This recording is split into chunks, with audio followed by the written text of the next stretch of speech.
and touch the sound of silence.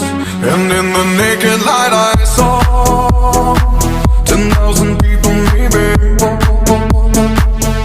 People talking without speaking, people hearing without listening, people writing songs that voices never share, and no one dared disturb the sound of silence.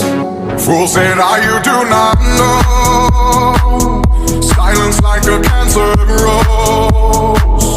Hear my words and I might teach you. Play my arms and I might reach you. But my words, like silent raindrops, fell